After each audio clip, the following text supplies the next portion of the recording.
Chemistry Chapter 6, Study of the First Element, Hydrogen. Full theoretical chapter, lots of chemical formulae, chemical reactions, lots of information to remember, to memorize.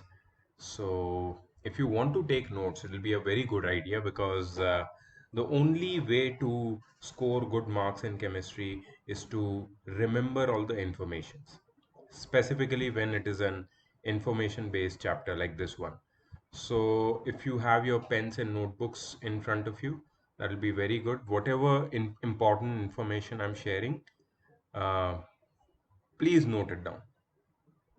Okay, hydrogen, the first element in periodic table. Its atomic number is 1 and has only one electron in its valence shell. Only one shell, one electron. It belongs to the first group and first period of the periodic table over here. This is the position of hydrogen. Group 1, period 1. It is expected that properties of hydrogen should be similar to the other members of the first group. So what are the other members of the first group? We are talking about this group over here. And all of these members of the first group are alkaline metals. So it is expected that hydrogen should have properties similar to alkaline metals. But this is not the case. Ever since Mendeleev presented his periodic table, the position of hydrogen in the table has been a matter of controversy and debate. This is mainly because some of the properties of hydrogen resembles the properties of group 1a elements, that is alkali metals, while other properties are similar to the group 7a or halogens. You see these halogens? Many of the properties of hydrogen are like halogens, and many of the properties of hydrogen are like group 1a metals, alkali metals. Thomson, J.J. Thomson, suggested a separate position for hydrogen.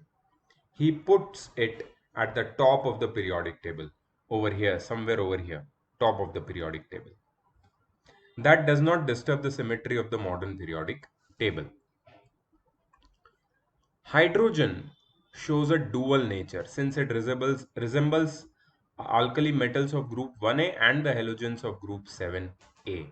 So the position of hydrogen has been uh, quite, you can say, not fixed, but yeah, we put it in group 1 period 1 or we put it at the top of the periodic table, doesn't make much difference. Okay. Similarities between hydrogen and alkali metals. First similarity is electronic configuration. All the alkali metals, they have one electron in their outermost shell. Hydrogen also has one electron in the outermost shell. Valence electron. All the alkali metals have one valence electron in the outermost shell. The valence electron, that is their valence shell, and so all of them have one electron in their outermost shell. That means one valence electron. Hydrogen also has one valence electron. All alkali metals including hydrogen have valency 1.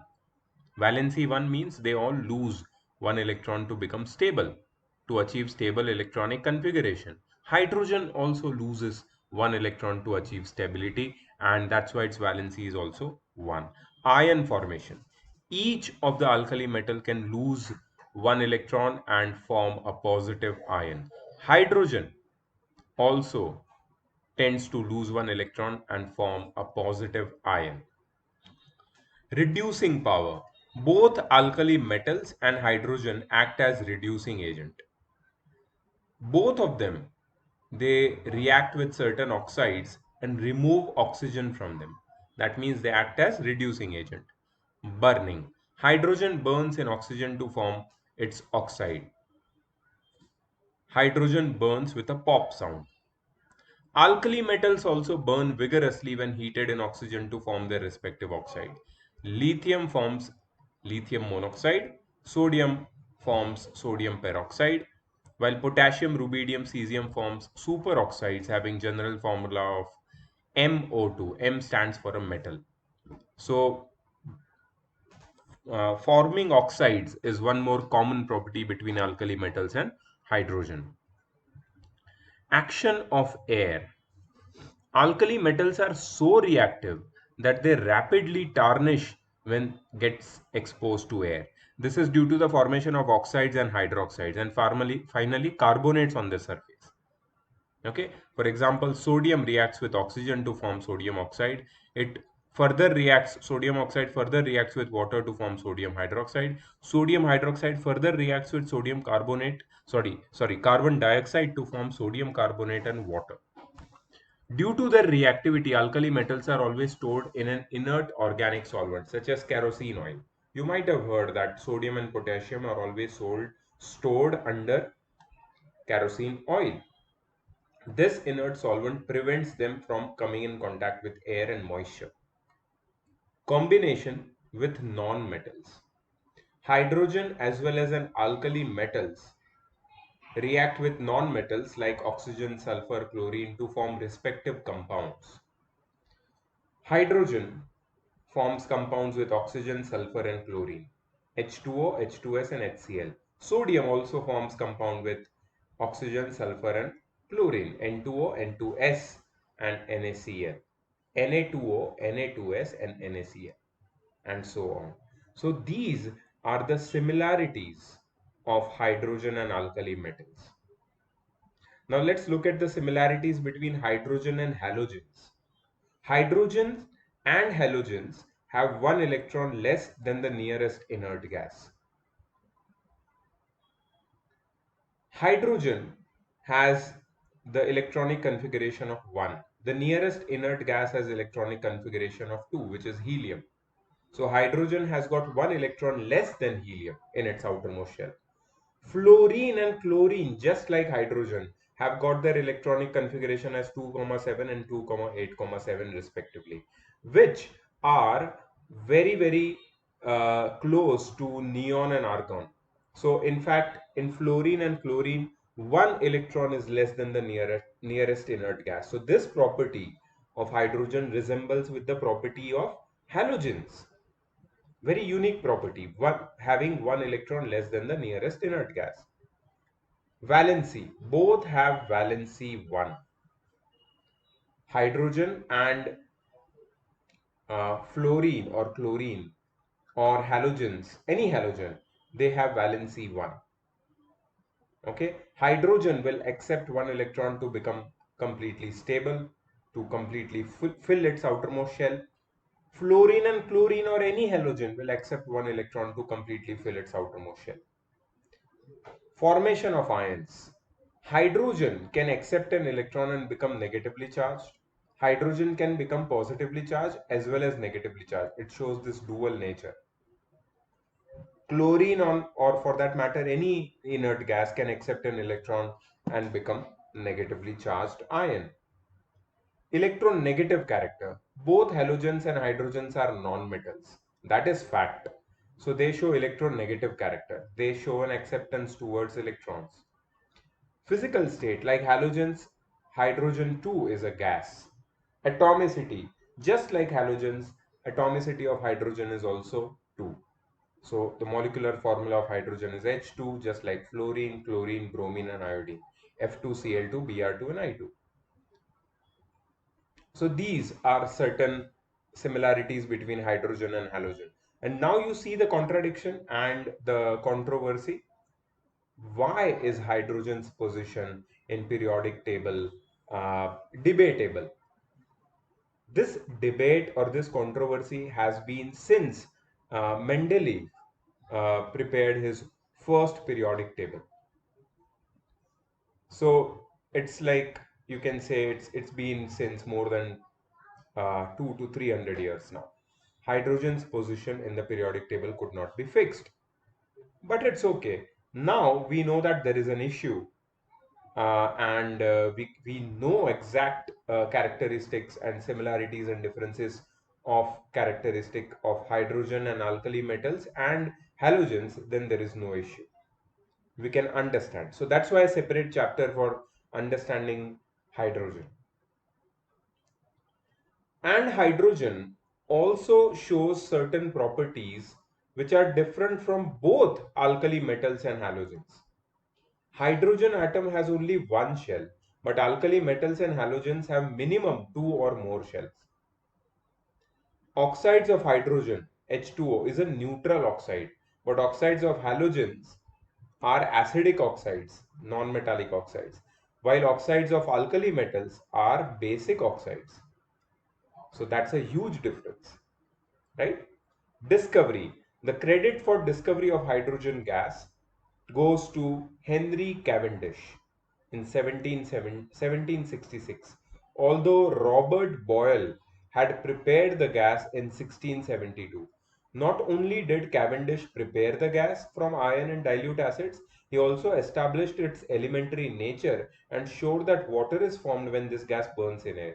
He called it inflammable air because its combustible nature. It was on account of its ability to form water that Lavoisier in 1783 named it hydrogen. Hydrogen means water former.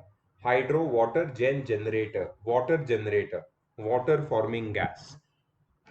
This is some brief history of discovery of hydrogen. Occurrence. Do you see all the informations coming at you? That's what I was talking about, that chemistry is generally full of informations. So first step to know this information, of course, you need to understand what it means. But after understanding, it is highly likely that you will forget this information if you are not, uh, uh, you know, keeping a note of it, keeping a track of what you have learned, and if you're not revising on regular basis. So the best way of revising and keeping track is first you take notes while you're learning the chapter, while you're studying the chapter. And after that, you solve as many questions as you can. You solve full concise with in-text question if there are any. You solve full Viraf Dalal, right? So, and keep on revisiting the chapter so that you don't forget the intricate details which you have learned in the chapter. Let's move ahead. Occurrence of hydrogen. Hydrogen does occur in free state. It is found in traces in the Earth's crust and atmosphere. Volcanic gases contain 0.025% of hydrogen. Earth's crust contains 0.98% of hydrogen. Atmosphere contains 0.01% of hydrogen. And atmospheres of Sun and the stars contain 1.1% hydrogen. In combined state, hydrogen is found in plant and animal tissues. They are made up of compounds of hydrogen with carbon, oxygen, and nitrogen. Hydrogen is characteristic constituent of acids, alkalis, hydrocarbons, and proteins. These are certain chemical compounds which are found organically or inorganically, but which contain hydrogen as their main constituent. In addition to these, sugar, starch, petroleum products, proteins, carbohydrates, and also fats contain hydrogen. In water, it is 11.1% by weight. Preparation of hydrogen. Please remember, lots of information is on your way. Since water, acids, and alkalis contain hydrogen, they form the cheapest raw material for preparation and manufacture of hydrogen. The first method of preparation of hydrogen is from water. Hydrogen from cold water and certain reactive metals like potassium, sodium. They react with cold water, forming their corresponding hydroxides and evolving hydrogen. Their reactions are exothermic as well as very dangerous. Potassium, when added to water, floats on water because its density is lesser than water. It melts at 62 degrees Celsius because the reaction with water is exothermic. So it will melt at 62 degrees Celsius, forming a gray globule that darts about on the surface of the water. This is the reaction when potassium reacts with water. This reaction is highly exothermic and vigorous. It catches fire and burns with a lilac colored flame. It means potassium.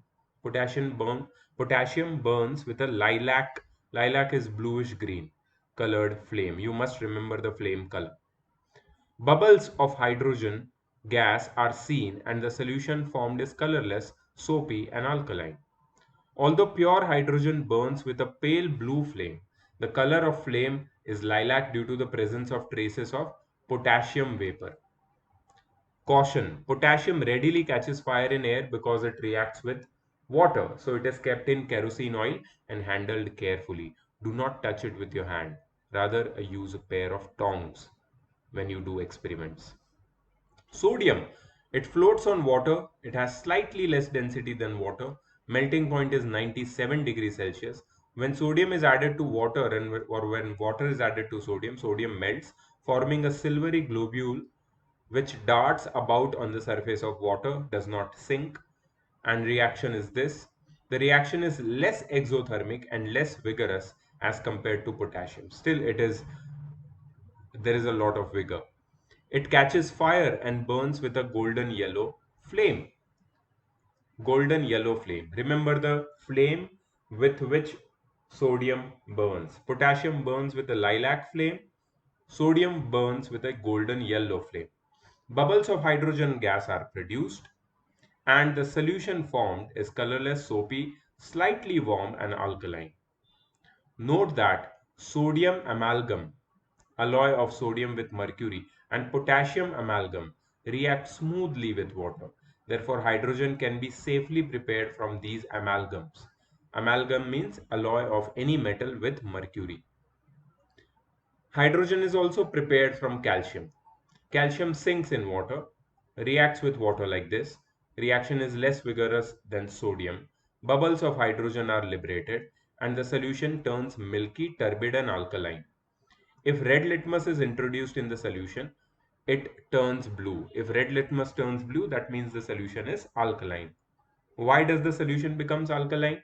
Because of the production of calcium hydroxide, which is an alkali. It's a base. Is it an alkali or not? Please check it once, because if it's soluble in water, then it's an alkali. I don't think it is completely soluble in water. Action of hot water and steam on metals. That's one more method of preparation of hydrogen. First method which we studied was hydrogen from water, that is hydrogen from cold water and metals. The second method is hydrogen from uh, okay, here also we are using water, but we are using hot water and steam.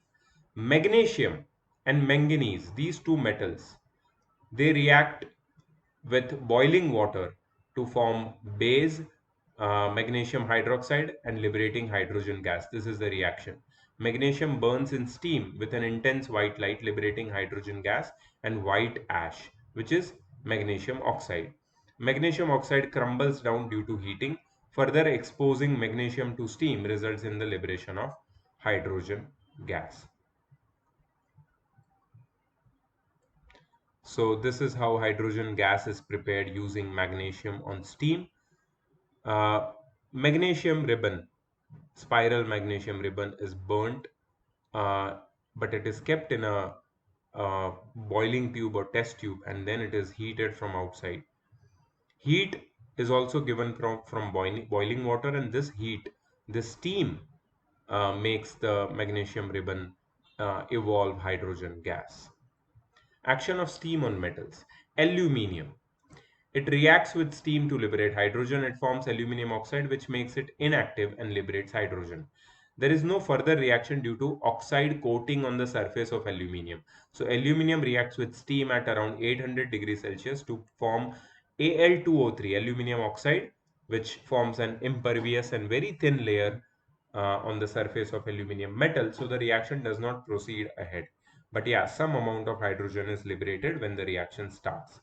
At high temperature, however, the coating breaks and aluminum reacts with steam, liberating more hydrogen. Zinc. It is even less reactive, that is, it reacts only when it is heated and steam is passed over it. Hydrogen is liberated and zinc is converted into white zinc oxide. Zinc oxide is yellow when it is hot, but white when it is cold. Remember the color. Remember the color. I'm emphasizing on remember the color a lot, because I know this is where you lose marks. And there are some students, they are so I'm angry now. They're so they don't want to understand why they are losing marks. The only way you're losing marks in chemistry is by not memorizing these details. And then you make the stupid remark of saying that I don't understand chemistry. My little friend, there is nothing much to understand in chemistry. Specifically in this chapter, like inorganic chemistry, chapter like this, hydrogen, there is very little to understand. Everything is so, like, it is obvious what is happening. Zinc oxide is yellow when it is hot, but white when it is cold. What you want me to explain in this? What is yellow? Why is it yellow? How it is yellow? These questions are stupid. Yeah, just remember, when zinc oxide is hot, it is yellow, and when it is cold, it is white. Is it very difficult to remember that? So next time you lose marks in chemistry and come and tell me that I don't understand chemistry, you prepare, you be prepared for me to explain why you are not understanding chemistry. Iron. Iron is less reactive than zinc. Iron is less reactive than zinc. But red hot iron reacts with steam, forming triferric tetraoxide and hydrogen gas. Okay, so zinc is more reactive than iron. Iron is less reactive than zinc. But red hot iron can form hydrogen gas. The reaction is reversible. If hydrogen formed is not removed, the iron oxide formed is reduced back to iron. Remember the reaction. Okay, this is the setup for experimental production of hydrogen gas using uh, iron. So in the place of iron, they are using steel wool. Steel wool, you might have seen it in kitchen. Utensils are cleaned with steel wool. If you want to see the photograph of steel wool, I'll show you.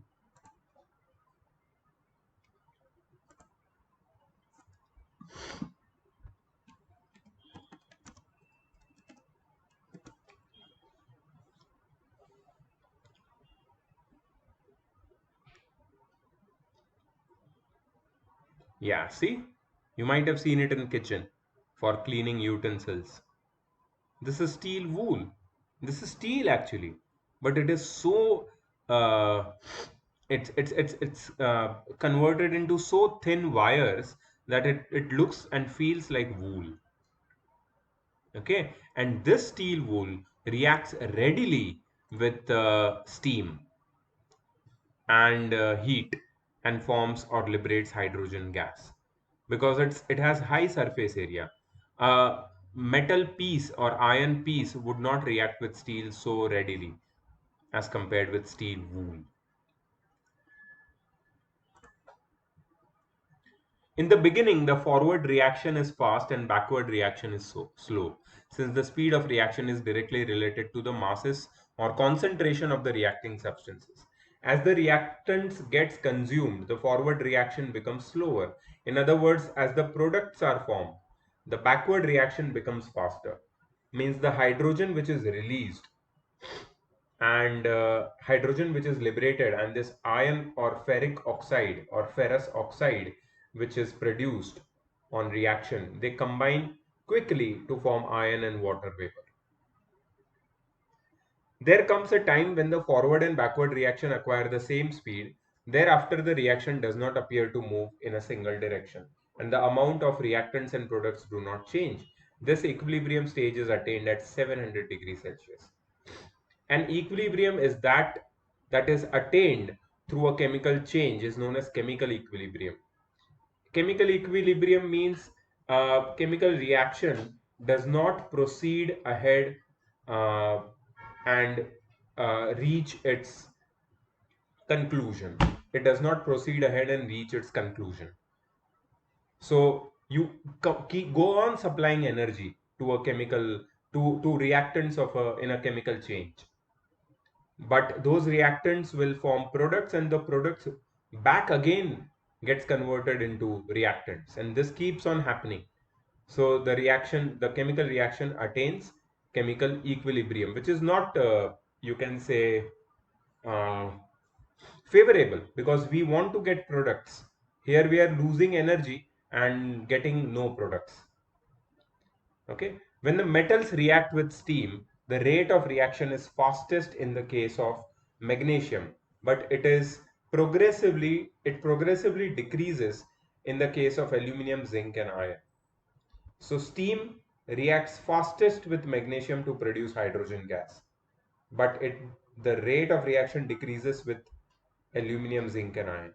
In case of magnesium, aluminum, and zinc, the reaction stops after some time, because the oxides of these metals stick to the surface of the respective metals and do not allow the steam to come in contact with metal. But in iron, this does not happen. Action of steam on non-metals. So when steam reacts with non-metals, that can also produce hydrogen gas. For example, carbon.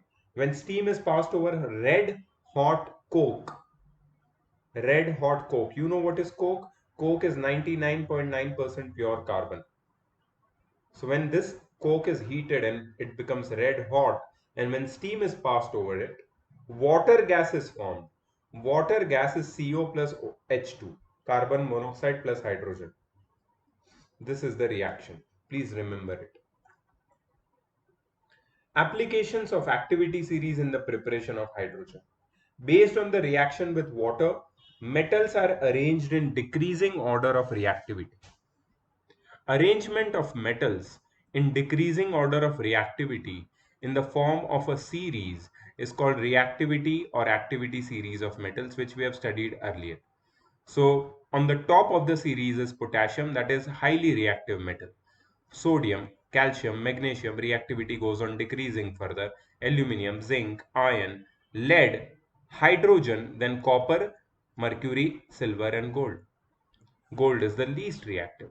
Potassium being the most reactive at the top of the table, and least reactive is gold, bottom of the table. Hydrogen, though it is a non-metal, it is included in this series because it can form a positive ion. It would occupy a position based on the formation of its positive ion. The ability for metals to reduce water into hydrogen decreases on going down the series. So the most reactive metal, potassium, can easily form hydrogen with water. Lead and the metals that are further below in the activity series. No reaction with water even when the metal is hot and steam is used.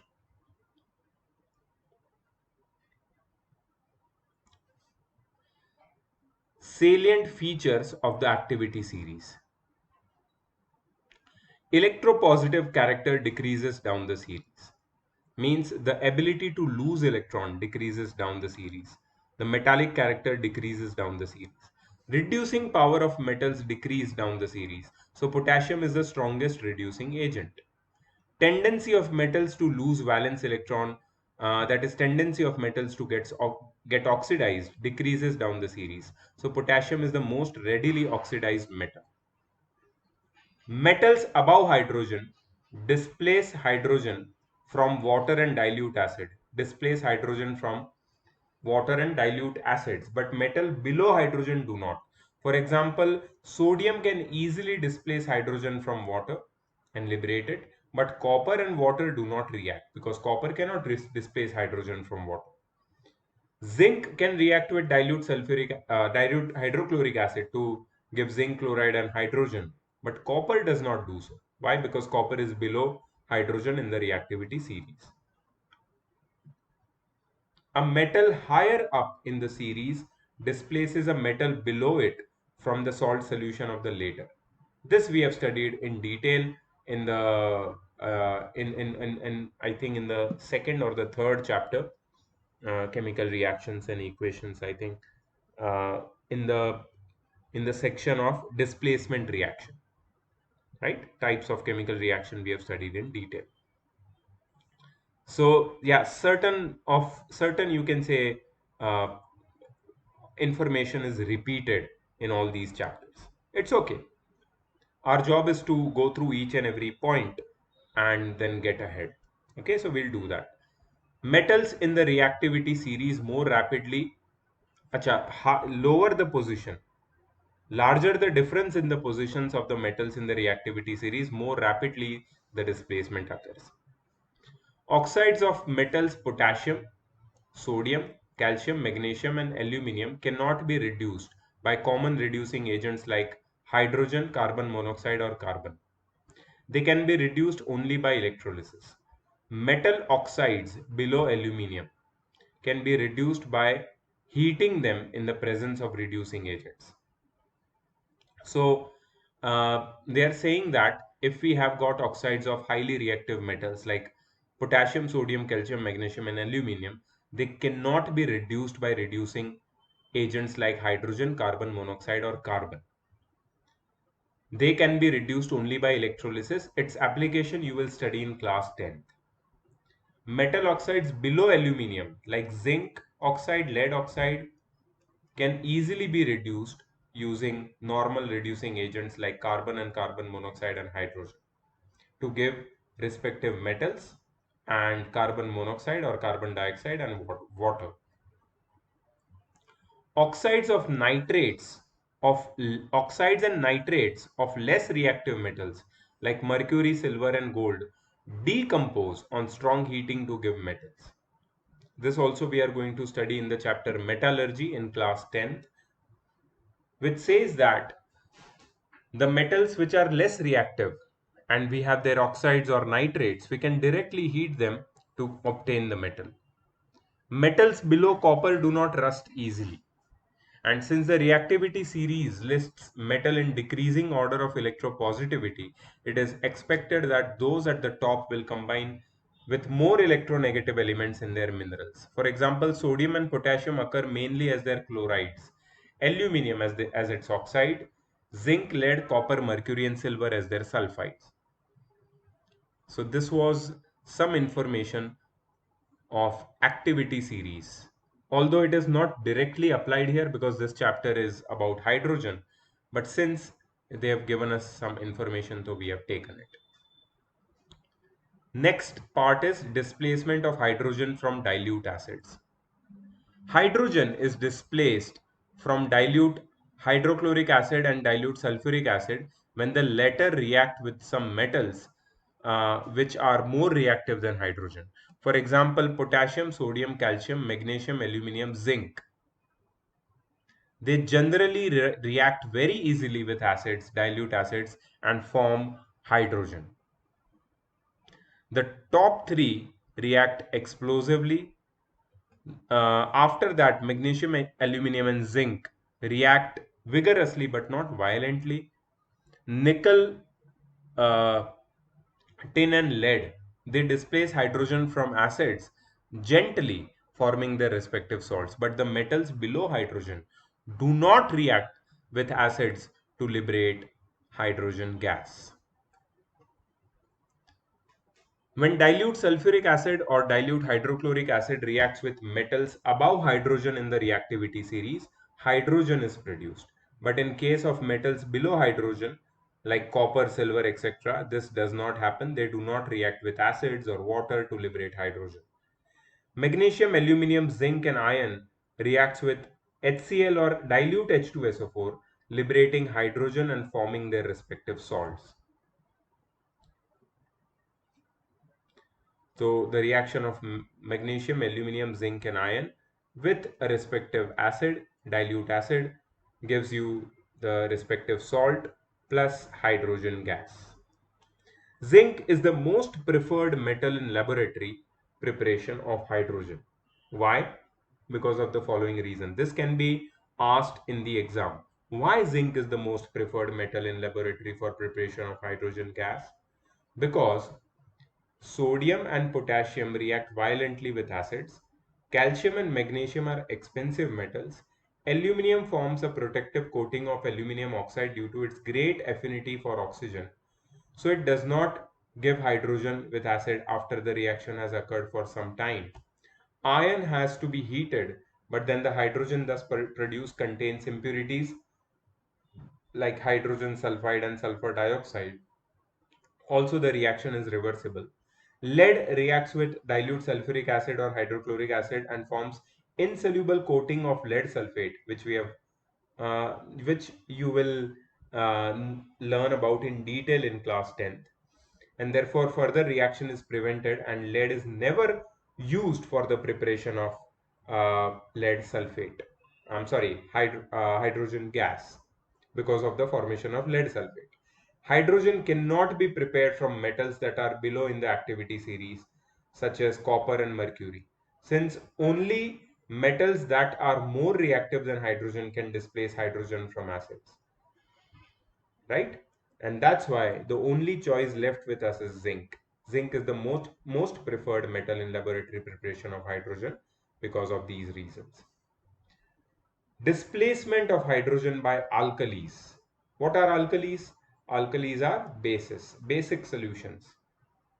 So metals, specifically amphoteric metals, powdered amphoteric metals like zinc, like lead, and like aluminium, they react with concentrated solution of alkalis like sodium and potassium hydroxide to give sodium or potassium zincate, sodium or potassium plumbite, and sodium or potassium aluminate.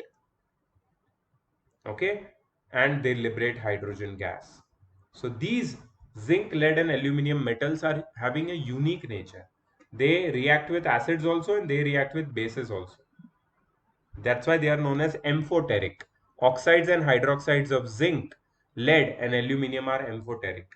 That is, they react with both bases and acids to give salt and water. Remember this, amphoteric. This term will also occur in class 10th. So zinc oxide plus hydrochloric acid gives zinc chloride plus water. Zinc oxide plus potassium hydroxide gives potassium zincate, sorry, sodium zincate plus water. So that was the first part. We have this small first exercise 6a. I'm going to share this PDF with you, and I recommend that you start solving the exercise immediately after watching this video and taking notes, so that everything gets stored in your mind. Okay, I'll see you in the next video. Bye bye.